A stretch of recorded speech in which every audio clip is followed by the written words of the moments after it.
அஸ்ஸலாமு அலைக்கும் வரஹ்மத்துல்லாஹி வபரகாத்துஹு.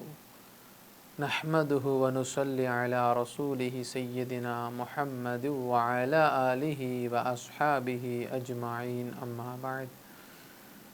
அன்பான ஜெம் டிவி நேயர் பெருமக்களே, உங்கள் மீதும் உலக மக்களாகிய நம் யாவர் மீதும் ஏக இறைவனின் சாந்தியும் சமாதானமும் உண்டாகட்டுமாக. இஸ்லாமிய நற்போதனைகளில் இன்றைய தினம் நாம் பார்க்கவிருப்பது இப்படியும் ஒரு பணிவா. அருமையான பெருமக்களே, இன்றைக்கு நம்மோடு வாழ்ந்த சக நண்பராக இருக்கட்டும், உறவினராக இருக்கட்டும், கஷ்டப்பட்டுட்டு வாழ்கிறாங்க, கொஞ்சம் வசதி வாய்ப்புள்ள நிலைக்கு வந்துட்டாங்கன்னு சொன்னால் ஆளை கையிலேயே பிடிக்க முடியாது. என்ன காரணம் கேட்டால், அவங்களுடைய உள்ளத்தில் வசதி வாய்ப்பு அதிகமாக அதிகமாக தற்பெருமையும் அதிகமாகி விடுகிறது.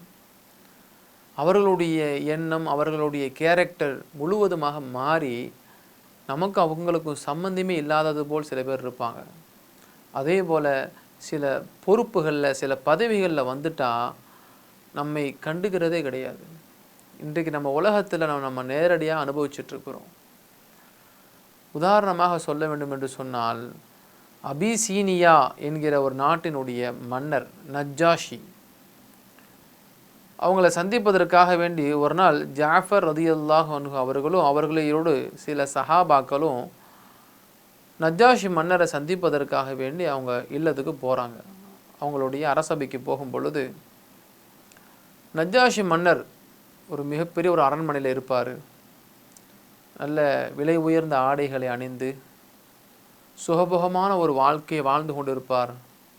அவருடைய இல்லத்துக்கு நம்ம போக போகிறோம் அப்படிங்கிற எண்ணத்தோடு ஜாஃபர் ரலியல்லாஹு அவங்களும் சில சஹாபாக்களும் அப்படியே போய் கொண்டிருக்க, நஜ்ஜாஷி மன்னருடைய இருப்பிடத்தை நோக்கி சென்று பார்த்த பொழுது, நஜ்ஜாஷி மன்னர் ஒரு சின்ன ஒரு குடிசை போன்ற ஒரு வீட்டில் ஒரு பழைய ஆடைகளை அணிந்த நிலையில் அமர்ந்திருக்கிறார். இப்போ ஜாஃபர் ரலியல்லாஹு அவங்களும் சக தோழர்களும் பார்த்துட்டு ஆச்சரியப்பட்டு நிற்கிறாங்க. நஜ்ஜாஷி மன்னர் உயர்ந்த வசதி படைத்தவர், உயர்ந்த கோட்டையில் இருக்கக்கூடியவர், விலை உயர்ந்த ஆடைகளை அணியக்கூடியவர், இப்படியெல்லாம் நாங்கள் கேள்விப்பட்டு இருக்கிறோம். ஆனால் உங்களை பார்த்தா மிகவும் ஏழ்மை நிலையில் இருக்கிற மாதிரி தெரியுதுங்க. என்ன விஷயம்? இந்த அளவிற்கு நீங்கள் பழைய ஆடைகளை அணிந்து ஒரு குடிசை வீட்டில் இருப்பதற்குண்டான விளக்கம் என்ன என்று கேட்ட பொழுது, அந்த நஜ்ஜாஷி மன்னர் சொல்வாராம், பத்ருடைய போர் சமயத்தில் எதிரிகளுடைய படையில் சில எதிரிகள் கொல்லப்பட்டார்கள், சில எதிரிகள் கைதிகளாக பிடிக்கப்பட்டார்கள். அப்படி இருக்கிற பொழுது என்னுடைய சார்பில் ஒரு தூதுவர் வந்தார். அவர் அங்கே நடந்த நிகழ்வுகளை எல்லாம் பார்த்து, நபி ஸல்லல்லாஹு அலைஹி வஸல்லம் அன்னவர்கள் எந்த அளவிற்கு எளிமையானவராய் இருக்கிறார்கள், எந்த அளவிற்கு அவர்களுடைய வாழ்க்கை கழிந்து வருகிறது என்பதனுடைய செய்திகளை எல்லாம் நான் கேள்விப்பட்டேன். இப்போ இந்த விஷயங்களை எல்லாம் அவர் சொல்லிட்டு அடுத்து சொல்வார், ஈசா அலைஹிஸ்ஸலாம் அன்னவர்களுக்கு வழங்கிய அந்த வேத புத்தகத்தை நான் படிச்சிருக்கிறேன்.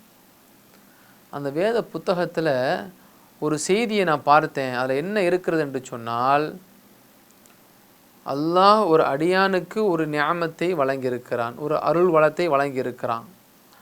அதற்கு நன்றியாக எந்த ஒரு மனிதன் தன்னுடைய பணிவை மேற்கொள்கிறானோ அத்தகைய மனிதனுக்கு இறைவனுக்கு பிடித்தமானவனாக இருப்பான்.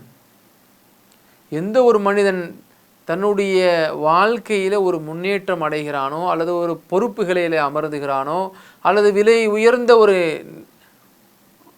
நிலைக்கு அவன் உயர்கிறான், பல கட்டங்களில் அவன் வசதி வாய்ப்பான முறையில் வாழ்கிறான், எந்த விதமான பெருமையும் இல்லை, எந்த விதமான பந்தாவும் கிடையாது, அவன் கேஷுவலாக இருக்கிறான், சாதாரணமாக இருக்கிறான், அப்படிங்கிறது தான் இறைவனுக்கு பிடிக்குமா அப்படிங்கிற ஒரு செய்தியை நான் படித்தேன். அது மட்டும் இல்லாமல் நபிகள் நாயகம் ஸல்லல்லாஹு அலைஹி வஸல்லம் அன்னவர்கள் நபியாக தேர்வு செய்தாலும் கூட அவர்களுக்கு இறைவன் சக நற்பாக்கியங்களை அவர்களுக்கு கொடுத்திருந்தாலும் கூட நபிகள் நாயகம் ஸல்லல்லாஹு அலைஹி வஸல்லம் அன்னவர்களிடத்தில் எந்த பந்தாவையும் அவர்கள் பார்க்கலை. நபி அவர்களிடத்தில் ஒரு தற்பெருமையும் அவர்கள் பார்க்கவில்லை. நபி அவர்கள் ஒரு பெரிய ஒரு வசதி படைத்தவராக இருப்பார் என்று பார்த்தா அப்படியும் கிடையாது.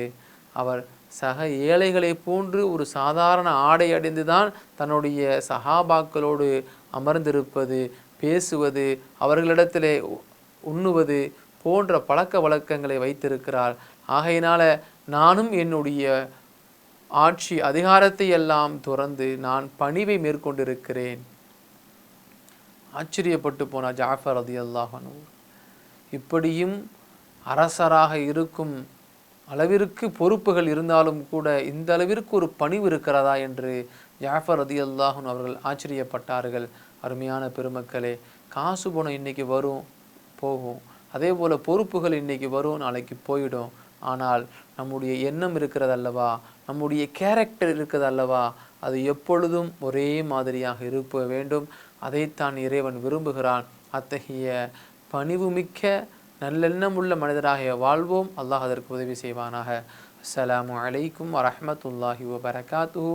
இன்ஷா அல்லாஹ் மீண்டும் நாளை சந்திப்போம்.